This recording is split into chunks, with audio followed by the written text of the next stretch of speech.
Factually inaccurate. Morally correct. This is Babylon Bee Radio.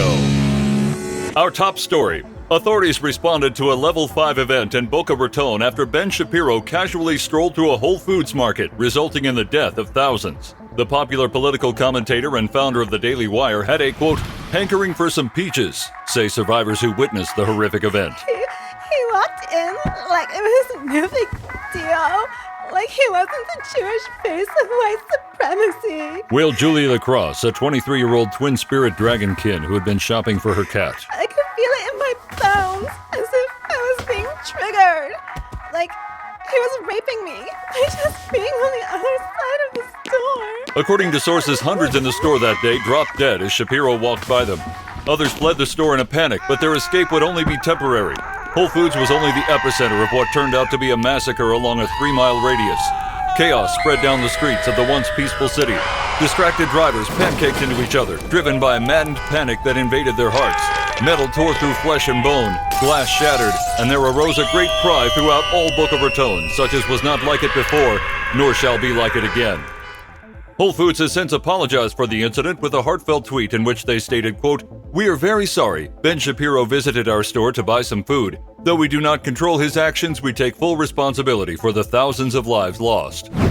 A surprising new study found that the average lifetime earnings of graduates who have earned a gender studies degree has risen sharply to $10,000. The previous average was $10,000 less than the new average, which is $10,000, making the old average $0, which is significantly lower than the current average. The sharp increase in average lifetime earnings of gender studies graduates has confounded experts, who say that while they expected gender studies graduates to make approximately $10,000 less than $10,000 over the course of their careers, they are now making $10,000 more than the expected number, which was $0. This is remarkable, said Dr. Lee Franken of Harvard. All those gender studies students I never thought I'd see the day when they'd make $10,000 over the average of $0. $10,000 is more than $0, so basically that's good. Some college students with gender studies degrees are actually hitting up to $20,000 if they received Pell Grants, doubling the most common average of $10,000 and being more than $20,000 over the previous average of $0. Math graduates were not available for consultation on this story at airtime. Meanwhile, Harvard University announced that they have recruited U.S. Senator Elizabeth Warren to teach a class on why college is so expensive. Warren, who still has senatorial duties, will be teaching the course on a part-time basis for a modest fee of $400,000 per semester. According to sources, Harvard University's Board of Overseers is hopeful that Warren's new course will help ease the pain of students since they just raised their tuition costs by over 10% to afford Warren's teaching fee. Warren, who previously taught for Harvard Law School in 1992, says she feels at home in the classroom and always imagined she'd return to a career in education after people realize she's a fraud. Her class, Why is Money 101, has been added to the Economist degree track and is available for registration in the spring 2023 semester. Apple has added an exciting new reality show to its streaming lineup, which will follow the Clintons around as they murder anyone who might have dirt on them. Get in the car. We're going suiciding. Yelled Hillary Clinton to her daughter as the cameras began rolling. You got the snacks, right? Faking a hanging always makes me hungry.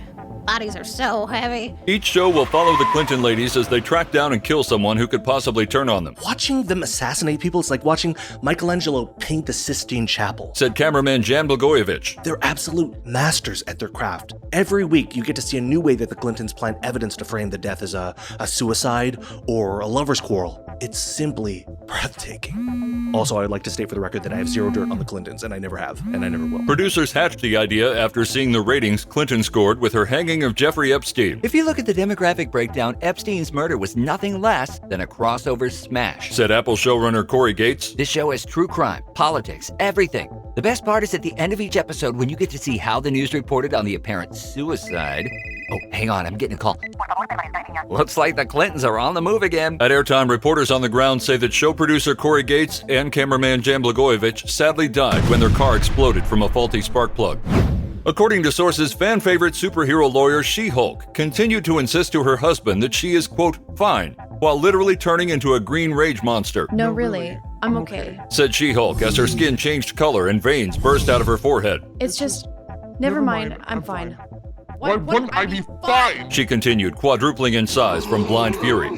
Mr. Walters couldn't shake the feeling that something was wrong. After you've been together for a while, you get to know the little signs. When my sweet Jessica turns into a massive green tornado of violence and rips the chimney out of her home, I know something is off. After throwing her husband's car into the neighborhood pool, She-Hulk proceeded to smash all of the doors to their home, leaving Mr. Walter trapped inside.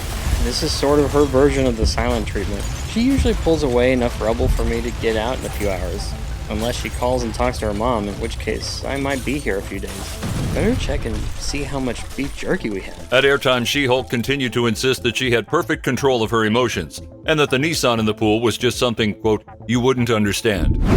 New dad Lowell Cherry said that he's recovering well after a trying ordeal in the delivery room for the birth of his 5th child. Cherry said he had to spend all night on an uncomfortable bench couch with no snacks while his wife was in labor. It was truly horrifying for me. There was this one spring that really hurt my neck, and the vending machine was on the fritz, so I could only grab a few snacks. I can see why they say birth is so traumatic for new dads. Cherry also complained that his wife's constant screaming during her 17 hours of labor kept him awake most of the night. I was just tossing and turning, unable to sleep at all.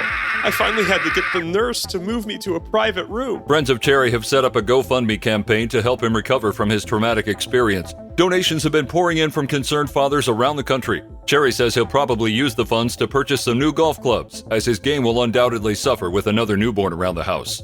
At airtime, sources reported that Cherry's wife Leslie and new child Clark Ellis were also doing fine, probably.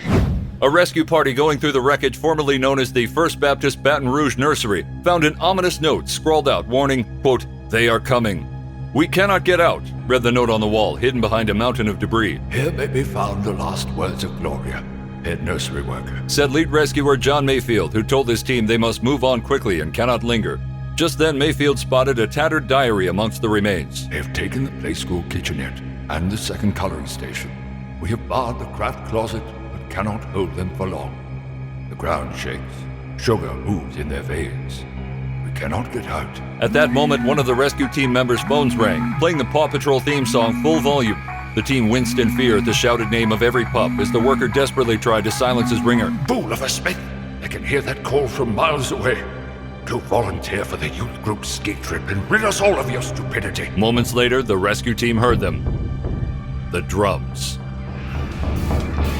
Now you're up to date on the only news that matters. Find more fake news you can trust at babylonbee.com. Until next time, this is Austin Robertson, the voice of the Babylon Bee. So long.